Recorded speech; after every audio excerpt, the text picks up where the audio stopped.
Hi, friends. Chris Vallotton here. Hey, I'm excited to finally tell you about my brand new book, Just Stand: What to Do When You Want to Give Up. And I wrote it for anyone who feels like life has hit you harder than you could possibly imagine. And maybe you're in the middle of a storm, and maybe you're tired of pretending that you're okay. I've been there. I want to help you find peace that doesn't depend on your circumstances. Just Stand isn't just a theory. It's raw, it's honest, it's filled with hard-won truths that I've learned personally through breakdowns, burnouts, and thankfully breakthroughs. If you feel like you're barely hanging on, this book is for you. And you were made to stand. Why don't you grab a copy and let's stand together?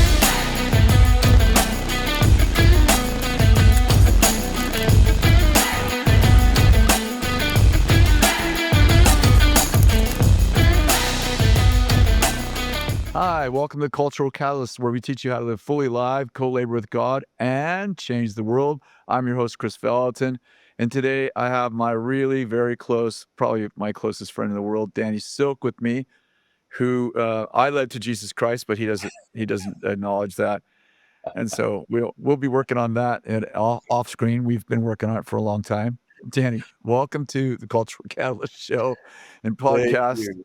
Thank How are you you. doing? And then I, and then he has to have a picture in the back of I that. do. Show him that picture in the background. That is Bill Johnson commissioning him, but he has no picture of Chris Vallotton, like, dragging him out of darkness into the light. 6 True. years No, of evangelistic ministry to a man who has no gratitude for no me gratitude. leading him to Christ. Gosh, the dishonor of it all. It's just so sad, but welcome. I'm glad you're here. Oh, it's great to be with you, my friend. Danny is an author. He's been with us, oh my gosh, probably around close to 40 years, wouldn't it? 42 years Yes. maybe? Yeah. Yeah. Something like 40. that, Danny and You, Terry? you and I met when I was 16 years old. You were 23. If everybody 23. could just take a moment and imagine a 23-year-old Chris Vallotton. Well, that's 47 years we've been together. That's a long time, bro. And That's a think of it. long time. Listen, folks, I wrote this book, Just Stand, and I wanna say that Danny's one of the biggest challenges I have, that I have to stand in his storm and Right. hold on to him through, through really bad I, circumstances, I feel but bad for you. Yeah. yeah, he should be a man of gratitude, but as you can see, so I brought him on to show you how to relate to people who you pour out your life to, but they they don't get back. Yeah. Well, that's not really true. Actually, he's been an incredible encouragement to me and my family. There's no crisis that I've been through or that he's been through that we haven't actually walked through it together and sometimes just grabbed onto one another and just like kinda like do everything, just stand. We've had moments where we didn't know how we're gonna make it, but we just kinda hung on to each other and hope we don't get blown away by the wind. Yeah. And some of those crises we created for ourselves, and The song like it which is was. which are the crises that a lot of people don't make it through, is Yeah. when there's a conflict in a relationship and it it it blows churches up, it blows families up. We have so much of that going on in our society where people just don't endure the crisis that they created from a disagreement. You and I have had, well, 2 or 3 times in our lives where we were pretty at odds. Yeah. What do you think it is that kept us close when we had huge, big I mean, really, a couple of times we had some really big disagreements where we were separated for a few months. Yeah, What yeah. do you I mean, think I what do remember you I think the remember ending up secret in to Bill's office. I remember Yeah. you and I ended up in Bill's office and he's saying, you two quit giving each other the benefit of the doubt. I'm like, well, Yeah. that's one way to say it. Yeah, was having homicidal fantasies is what I was having. Um, But you never did confess the fact that it was your fault, but we'll go on from there. No, that it's true story. I think, one of the things that we're actually commanded by the Lord to do and instructed to do when 2 people can't get along is we get somebody we both respect, and we did. We sat down with Bill, and he didn't really have a lot of insight into our actual what our conflict was, but he had some really core values about how we should walk together as brothers in the midst of it and how to work through it. 100%, and I think it again and again and again, it comes back to covenant. It comes back to the practice of covenant. And, one of the ways I would illustrate a covenant is that we exalt the love above the issue so Yeah. that the disagreement is never ruling the relationship. But the love is we submit the issue to the love and the commitment to a lifetime. So, like you said, we have 45 plus years together. We have a string of those relationships in our lives, and that's 45 years is plenty of opportunity to hurt each other.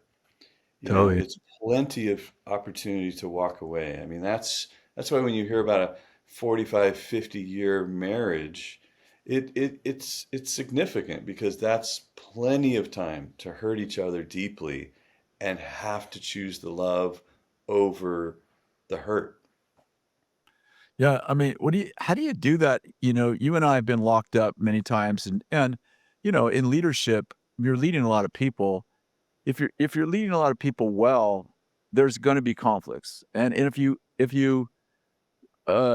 actually invite people into leadership that have a brain, and if you don't have a slave master relationship, and you allow people to have an opinion, and you hire people or bring people on your team that are better at many things than you are, maybe at everything than you are, it's kind of hard to live without having conflict, right? Like, it's Yeah, just a part of life. yeah. It's anytime you get two people in a room, you set up a potential conflict. If you when people say, "Oh, we never have conflict," I say, "Well, that's Mm. because one of you never talks. Yeah. One of you never happens." Because when two people show up, it's the disciples. You have Jesus is the master peacemaker, and yet he's got a team of guys that are duking it out over who's the greatest among them. And should we call down fire or not? And it's just like there is going to be conflict, disagreement, culture clash, different needs. There's just so many things that happen when you stir the recipe of human beings together. Yeah, and, as I said, I wrote this book, Just Stand: What to Do When You Wanna Give Up, and I would say, Bethel was in a 5-year crisis, and we started with the COVID fires, which, burnt 7% of our city down. I say COVID fires, I'm sorry, the car fire. It started with the car fire that burnt 7% of our city down, and we weren't we were just starting to recover from that when COVID happened, and we're in the beginning of COVID, and gosh, your friends became your foes. Your congregation was split in half. Like, we enjoyed this 26 years of beautiful congregation, not perfect, but love Bill and I and team, and rarely conflict. I don't, we didn't. I mean, we didn't have an uprising, and all of a sudden we've got our congregation at each other's throat, at our throat, and then we have the George Floyd situation with social injustice that happens in the middle of it. We have 37 or 38 Black people on our staff. Several of them, decide that Bethel's, a part of the problem. That some of our leaders, including me, are prejudiced. And then we have Benny Johnson diagnosed with cancer. We got 18 months of walking through that. And the day she's diagnosed, Eric and Candace, which they had no idea she's going to be diagnosed that day, but they leave to plant a church, and they were the senior leaders over our local church, and obviously took a great team with them. And we're walking through that, and then Benny passes away, and then my daughter, my youngest daughter, goes through a divorce, and yeah, it was really difficult to get out of bed, and very challenging season. How do you walk through challenging seasons? You've been through them. Your wife was diagnosed with cancer, I think, in the middle of all that also. So, you're helping to lead a movement, trying to get trying to drag it out of that COVID season. Oh, then I had the Donald Trump, such a great Donald Trump prophetic word that was really helpful to our movement too. So, how wow, it's a lot, right? I mean, I actually physically quit Bethel 3 times, in that season. I'm like, "This I am not the leader they need. I can't hardly get out of bed." W I bet there's a lot of people that are still in the COVID mode, bro. What do you think? Yeah. Well, you don't do this alone. You don't stand alone. That is for beginners. You do have to point yourself back into your community of people, and then you have to commit yourself to the connection with those people. But it is a process. I know that each and every time I get my feet swept, and I see a bright light, it's usually not Jesus, it's a concussion. And I'm like, oh my gosh, where do I go from here? Right. And, It's and bright lights. Jesus, yeah, it's a concussion. it's a concussion, because it's so shocking when these things happen, right? Yeah, So I keep coming back to, I have a like a regulator that I don't know how many years I've practiced this, but right after I see that bright light, I start saying, okay, my God is powerful. I got to get back to that. My God is powerful and my God is with me. So I'm not alone. There's nothing he can't do, and I'm not alone. And he's called me, which means I'm right where I'm supposed to be. I'm right where I'm supposed to be. As crazy and out of control and overwhelming as this moment is, I'm right where I'm supposed to be. And he works all things together for my good. And I just say that over and over until I believe it. Until I get back to believing that, I can't really just make any other decisions, right? you're I'm healing your gonna, concussion.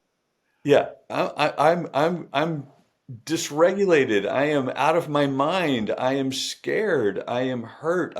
I got some really great reason to blame somebody else for me being a jerk. So Yeah. I've got to get back to lining myself up with heaven, and then I can start walking again. How do you do that? I mean, you said one thing you do is you find some godly core values. God's with me, God cares about me, all things work together for good, so he has not it doesn't mean everything that happens is good, but he works it out for good. So, 100%. so you repeat that. What else do you do to draw strength? I mean, you're like I always see you, you're kinda like the Bethel paramedic, right? 'Cause, I mean, we call you so often when things are just turning to crap, and I'm like, "All right, call Danny. Hey, what do you think about this?" And one thing I'll say is, and I'll say this about you that really helps me, a lot of times I need someone just to listen to me because sometimes I need to get it out of my mouth so I can figure out what's going on in my heart, right? How many times have I just been and the phone is silent, and I just know you probably got me on speaker, and you're probably just sitting there, No, "Okay." no, I pick up my phone. I pick up my phone and I tell Sherry, "Oh, Chris resigned again, honey. Chris resigned again. I should call him. I should call him." That's about it. But, I mean, no one should ever suffer alone. I remember when Kathy was diagnosed with Parkinson's some 10 years ago, and I was in Taiwan, and she was going to go to Chico, which is an hour and a half drive from us, to go to a neurologist. And I, there was 10 symptoms listed on, one of those Google medical doc things that you can Google. And I Googled it and I'm like, this is like, before she went, and I'm like, she's got 8 of those. So she went to see our doctor, and our doctor said, well, you could have this, this, this, you could have Parkinson, but, you know, if you have any of those things, there's nothing you can do because there's no cure for them. So, I'm like, she's going to go to the neurologist. He's going to look at those symptoms and he's going to go, you got Parkinson's. Yeah. So I said, hey, why don't you wait till I get back from Taiwan? We'll go together. And she's like, oh, no, I'm good. So I get a phone call at 3 o'clock in the morning because of the time difference. And I don't hear hello. I hear my life is over. And 20 minutes of sobbing. And I'm like, oh crap, she went to the neurologist. Yeah. And she says, my life is over. And sobbed and sobbed and sobbed. Of course, I'm sobbing. Most powerless feeling in the world is not being able to help someone. And then to add to it, be thousands of miles from home. And of course, next day I got on a plane and flew home. And I asked the Lord, what should I do? And he said, no one should ever suffer alone. That was it. This is like, here's the great wisdom of the Lord. No one should ever suffer alone. Yeah. And I think, one of the things that you've been to me and to us is you've been there. Like you just, sometimes you don't know what to say, right? Like your friend calls you and they have the most complicated problem. It needs a miracle, not a man. It doesn't need a man. It needs a miracle. And you want to run away from it because you really don't have the answer for your friend. Like, you're like, I don't know, my friend's going to call me again. He's going to tell me about the same thing and he needs a miracle. Yeah. And you want to run from it. Well, hardly anybody's ever messed up a relationship by listening too well, So there you go. And so I often, when I'm coaching leaders or people, I use the phrase, be the best listener in the room. Yeah. Because there's always the pressure to try to be the smartest person in the room or the rightest person in the room. And it's the best listener in the room that wins. It's the best listener in the room and I don't mean like be quiet. I Yeah. mean Yeah. like be present, be interested, be engaged, and the best of you will come out, and then you'll ask questions and it'll get people searching inside as with if you're talking to a believer, even if you're not, I think the Holy Spirit is in there leading people to wisdom that the Holy Spirit wants to show. But if you're just blah, blah, blah, blah, because you're nervous energy and blah, blah, blah, I want to solve this problem because I'm so uncomfortable. Like, no, just be the best listener in the conversation. Yeah. There's a lot. You have been the paramedic of the body of Christ in our movement, as I said a little while ago. And, you're involved right now. I know of several conflicts that you're involved in where you're, especially with business people and churches.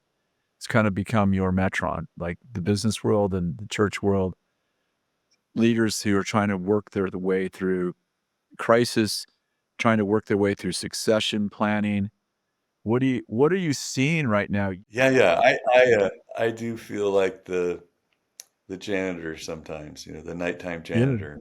Like everybody just comes to school and it's clean. Nobody knows what happened.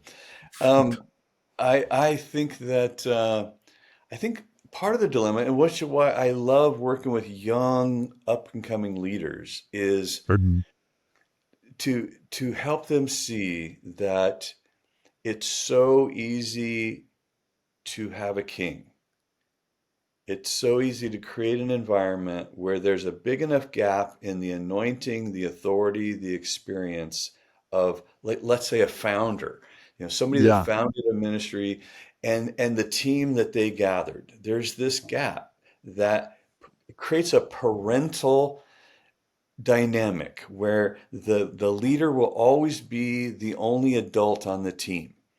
and the rest of the people will always be sons and daughters. I know we use that language, but it creates a dynamic that I'll never be as powerful as you, and you'll never be accountable to us.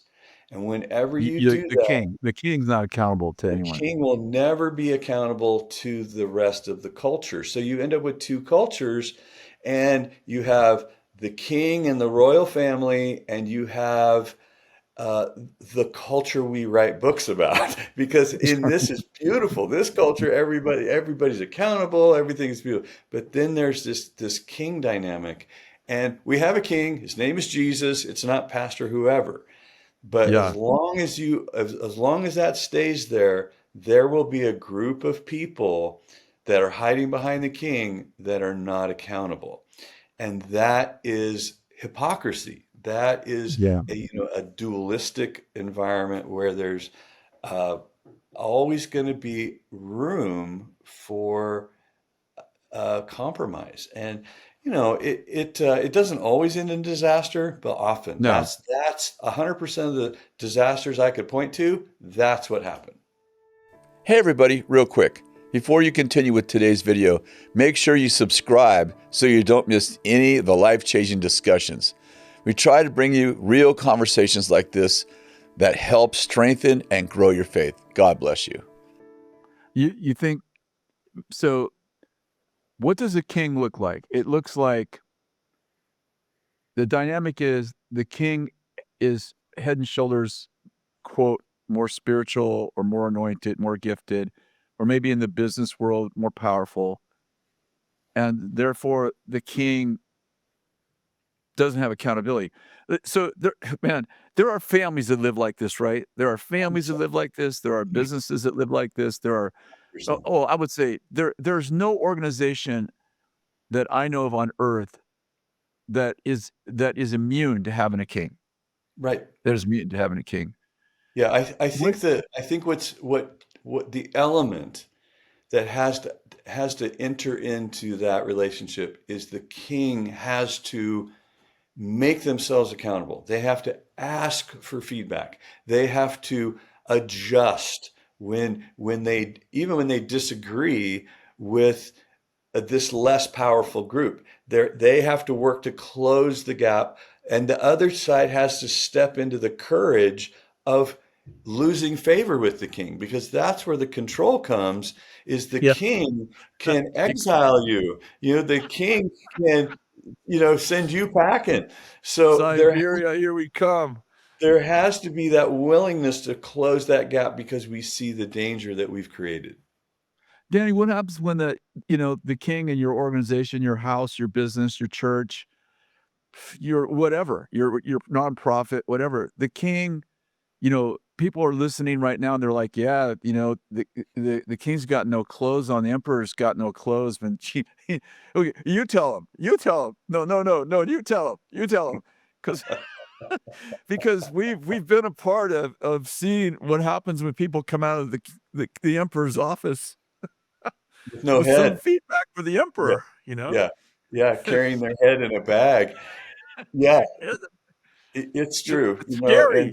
Some people think that's the end of the world, but actually, that you got delivered from Nero. Yeah.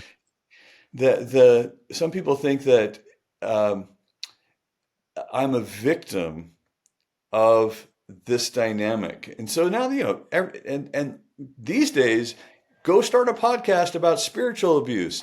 No, This the it's really, you are a volunteer because it was working for you. It was mm. that environment was You working liked for it when you were you. getting paid for it, and then when you had a conflict, suddenly it's like something you wanna start a podcast about. Yeah, it was working for you until it wasn't.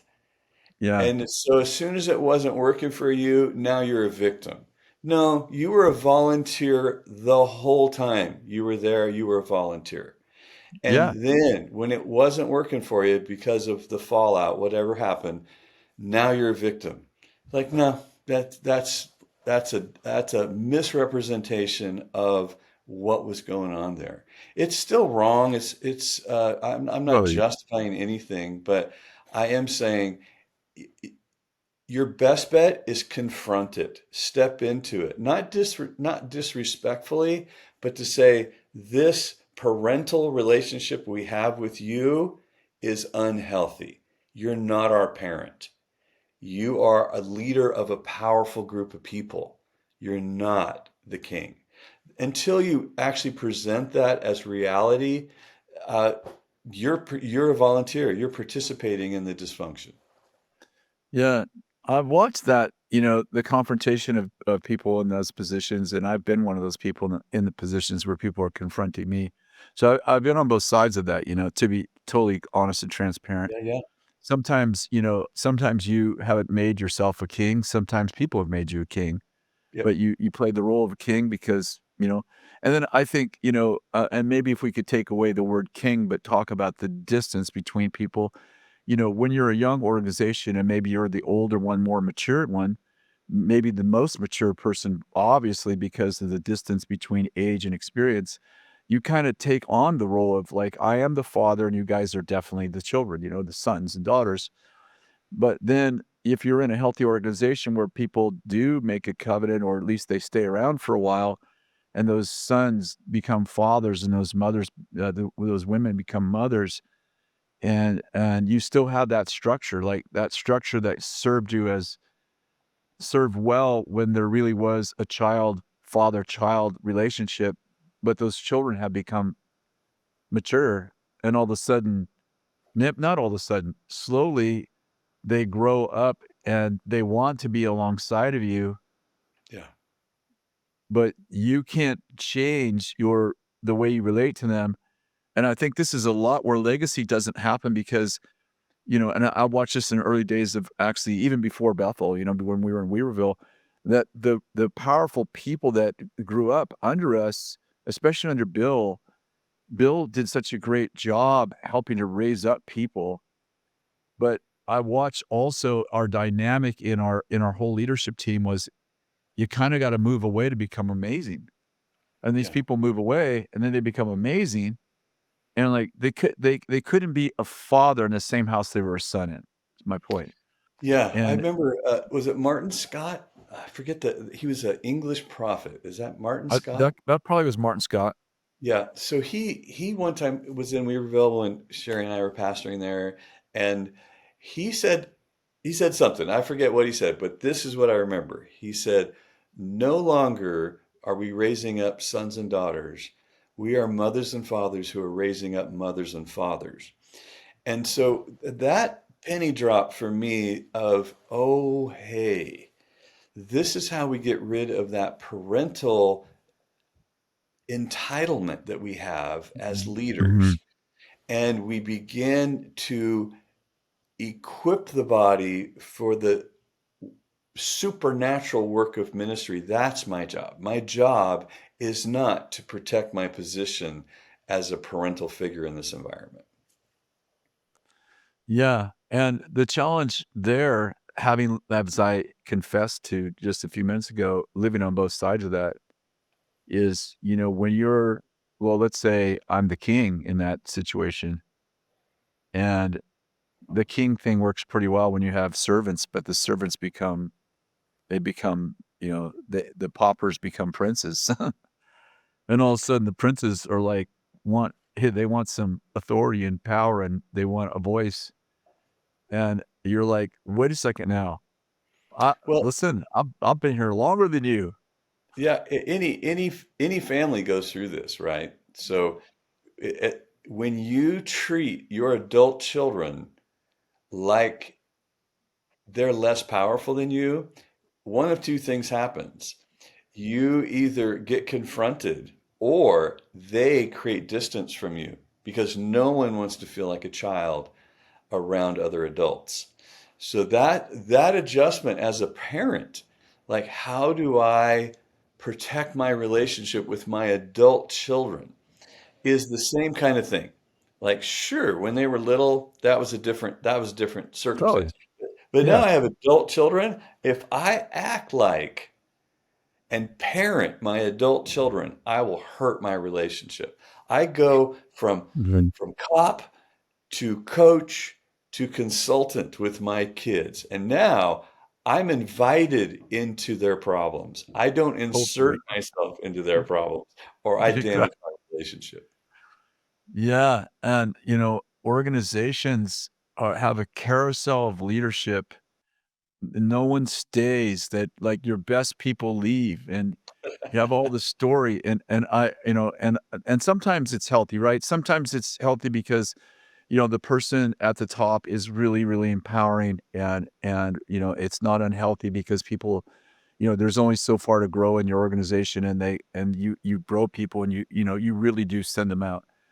But other times, it's you really powerful people, you raise up really powerful people who won't stay with you because you still treat them as an underling, and Yeah. you don't acknowledge that they have grown up and become powerful. I remember I was in a many, many years ago, this had to be 20 years ago, a pastor and his wife were, strained, just as you just point out, to son and daughter who had 2 children.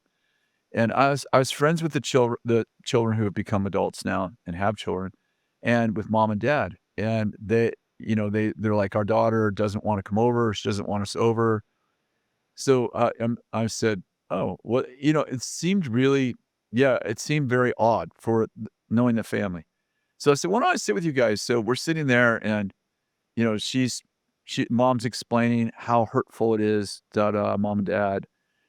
"Gosh, we raised you, we when you were little, After we changed all I your did for diapers." you. Exact "Let's review all I've done for you," right? Which was, really true. I mean, they were really good parents. She grew up in a fantastic home, and while so while mom's giving this exhortation, after next, it's like, "Well, how are you guys doing?" And she begins to talk about how she feels like a little girl in her mom's presence, and how when mom comes over, she's like, "Hey, the way we do our dishes is like this, and have you thought about," and her mom leans over, right? And it's like totally oblivious, leans over, touches her on the leg and says, "Honey, I love you so much. You'll always be my little girl." And I'm like, "Holy ghost, we just figured it out right here. Yeah. Go no further." And I looked at them, and I know she just did it out of total habit, right? Just out of total habit. And I said, "There's the problem." She's like, "What?" I said, "Did you see what you just said to her? Repeat right now what you just said to your 38-year-old daughter. You'll always be my little girl." She's like, "Oh my gosh. Oh my gosh. I'm so sorry." I'm like, "Yeah, you got the I need to be needed glasses on, Yeah. and your daughter's trying to tell you, 'Mom, whenever I'm around you, I feel 17, and I'm 38, and I have 2 kids.'" Anyway, I mean, exactly what you just said, and organizations go through that, right? And 100%. ministries go through that same thing. Yeah. Yeah. Yeah. Yeah. And that's kind of the generational gap thing. There's a gap because of the dishonor, the disrespect that happens when we're together because of misunderstanding what we need from each other.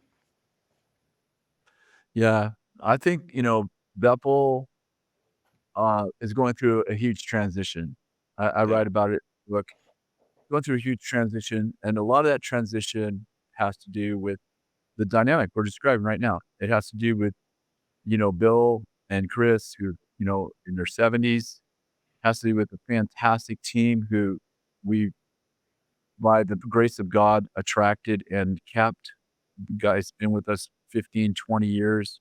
Now they're in their, 40s and 50s, and they're, uh, we're like, "Okay, where do we go from here?" And there is a sig there's a habitual kind of rhythm that you get into when there's a natural distance between you, and that distance closes, but you can't see it. And and maybe there's also an ego part to it, and I think there's an insecurity. Like, okay, well, if I'm not the king anymore, what am I gonna do? Like, who am I? What am I gonna do? Yeah. I think that I have been through a huge transition in the last 5 years myself. I think, I won't speak for Bill because I think, Bill's a great father and has done a great job. But where I've had the where the Lord spoke to me and said, "Hey, you're gonna step out of this position in 5 years, and your job is to replace you with these wonderful, amazing leaders." And, wow, it sounded like such a great idea until I realized, "Wha Wait a minute. well, wait a second. Whoa, whoa. Is that Have the 3 of displacement? you I 3 feel of you displaced. talked about this? This feels painful. You've been in the Yeah, middle well, of I here, would, help me out." I'm gonna toot your horn a little bit just by saying you've done a fantastic job in this transition time. I mean, this group of people are rock stars, and they Yeah. are really, in my estimation, they're taking what we built to a whole new level. They are so, but you and Bill have created this, uh, the housing for it to all happen in. But they now have to congeal. They now have to form their covenant relationships. They actually now have to stand, when they don't want to. They are now going to have to hold on to each other to really make it work. Yeah, they are. And I think, the crazy thing is when you're going through a storm, like I just described in the opening minutes, the worst storm I think I've ever been in, except for my childhood, which was tumultuous, but, as an adult, worst storm I've ever been in. And you kinda what you don't you kinda don't wanna change. I mean, I don't think I'm ready for a structural change right now. I think I just wanna hang on to what feels comfortable because everything else feels like it's eroding around me, You ever had that feeling? Yeah, again, back to the family. Like if you don't make the adjustment, you end up losing your family. It's not like an elective in high school. This is mandatory that you will be adjusting. Like, I'm just going to be a senior for the next 20 years. I don't want to graduate. I don't want to go out there. No, no, it is change and it's part of life. There will be graduation after graduation. And this is just, it's hard to imagine that you're graduating at 70 something, but that's exactly what's happening. Yeah, it is. There's a lot going on in the world right now, Danny, with, we're this podcast is happening a week or so after Charlie Kirk passed, and we mentioned the crisis with, that in churches, with some of our really close friends. The Trump administration has taken over and created a very different, a huge transition in our country. Love it or hate it, it's definitely, the Biden administration was going one way, Trump administration is obviously going a very different way. I'm pointing out there's a lot of there's a lot of things to be insecure about and scared. If you're on one side, if you're a Trump supporter, you're like, yeah, it feels like things are finally going well. If you're maybe on the more liberal side, you're like, oh, everything's going to hell in a handbasket. But the truth is, no matter what side you're on, you're like, we're in this huge transition. Our country's in this huge upheaval. And when you start killing people for free speech, whatever, it's a Democrat, Republican, whoever it is, I mean, when you start killing people because you don't like what they say, and it's like, I would say it's one thing we didn't need, right? It's one more thing we didn't need in all of this. Where is our world going? What's happening to our economy? The Palestinians and the Israelites, all of that, and we got this ongoing war seeming unsolvable with Ukraine and Russia, and people so divided over, like, who's the good guy and who's the bad guy here, Yeah, and then we have this prophecy that's obviously unfolding. We're gonna have a righteous revolution. It's like we're having a revolution. I hope it turns righteous, right? Hey, like give people some do what you do, step in and bring some hope and people are listening to this, they're like, "What do I do?" I wake up every day and I'm like, "Where are we going? And who's the good guy? And when's this gonna be over?" It feels like when I was a boy, I remember watching John F. Kennedy, assassinated. I think I was in 6th or 7th grade, and we were watching the parade. So I was as a little boy, I was watching the parade, and I watched them assassinate him. And then it wasn't very long after that, what was it, a year or 2, on Martin Luther King and Bobby Kennedy, and I'm like, as a boy, I felt like the world is ending, the world is over, what's happening? We see Donald Trump, this 2 assassination attempts, and we see this Charlie Kirk. I mean, no matter what side you are in political, we're talking about human beings being assassinated. It feels like we're in a revolution, doesn't it?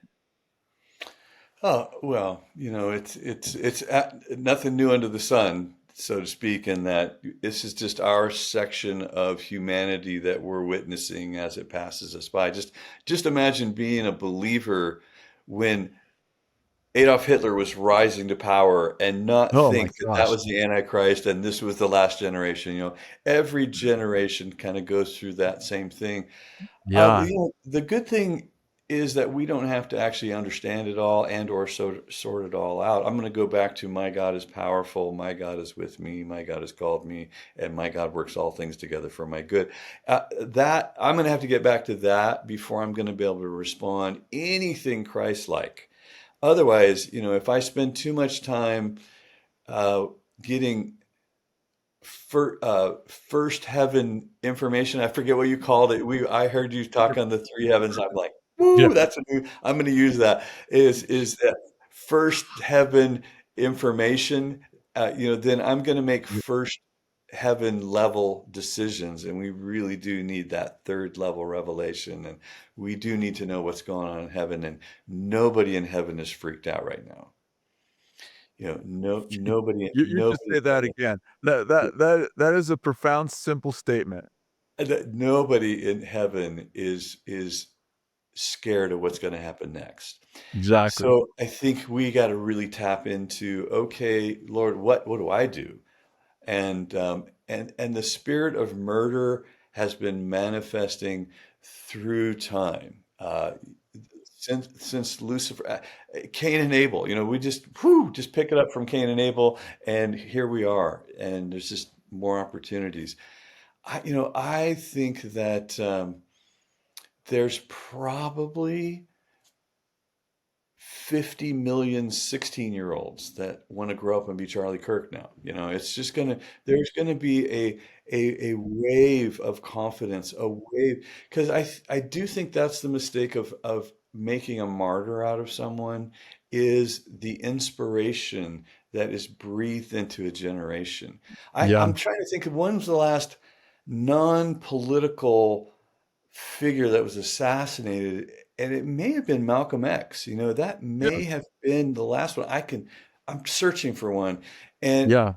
and what did that pour into the generation of its time and its Yeah, young the people? African American generation especially, it fueled a fire in them for, Yeah, and I'd say from their perspective, be it right or wrong, a righteous a righteous fire in them yeah, for righteous justice. indignation to Yeah, take a stand and really to commit your life into an ideology. And I can't see how that's not going to happen now. They couldn't have picked a more upright guy to martyr. I mean, he's not even a pastor. He's not associated. I mean, whatever you say, you have to make up. Like he's a racist, he's a this. You're like, no, no, he actually wasn't. He was really a pretty amazing guy. yeah, But it's gonna breathe into generations, and I think that's really what we're gonna witness. yeah, and I think, it isn't necessarily gonna breed into generations like I think that it's going to breed courage, and people are going to want to take a stand. It may be that they take a stand on one side or the other, but it's breeding courage. They're like, okay, if this man stood for what he believed in, I may believe the opposite of him, but it's inspiring courage to take a stand.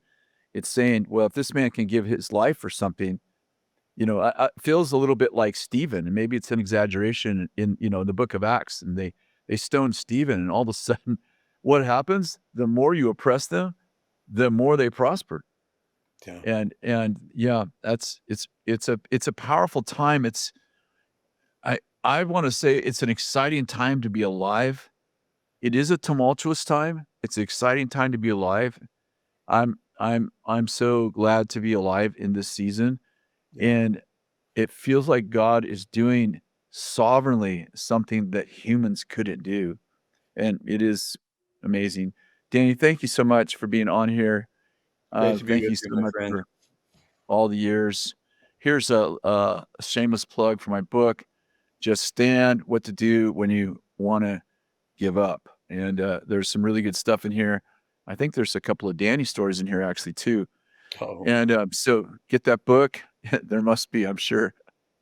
it's the salvation story. I Oh, remember. yeah, it is in there. I was thinking, like, I've written a few books in the last, 4 years, and I'm like, "I know I had to get permission to use some story of yours." Then you're like, "That's not accurate." And I'm like, "Bro, that's just are you kidding me? Are you gonna send this to Dan? He's gonna say, 'Well, that's not how it happened.'" I'm like, he just doesn't have a memory. But I really love you so much. Thank you for all the times that you've stood with me, and so love you guys, and God bless you. Hey, if you're watching this and you're going through a storm, I just want to pray for you for a minute. Father, I pray as Jesus slept in the storm and he had peace over the storm because he had peace in the storm. Lord, I pray that we would be people that we could have peace in the storm, that we would have peace in the storm, as Danny pointed out. Remind ourselves, God's in control. Everything works for good in my life. He has a way forward. I can trust him.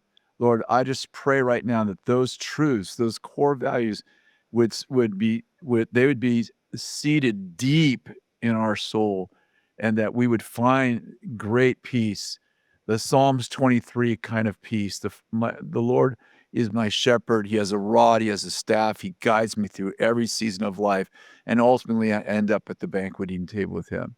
God bless you. Thanks for listening. Have a great week.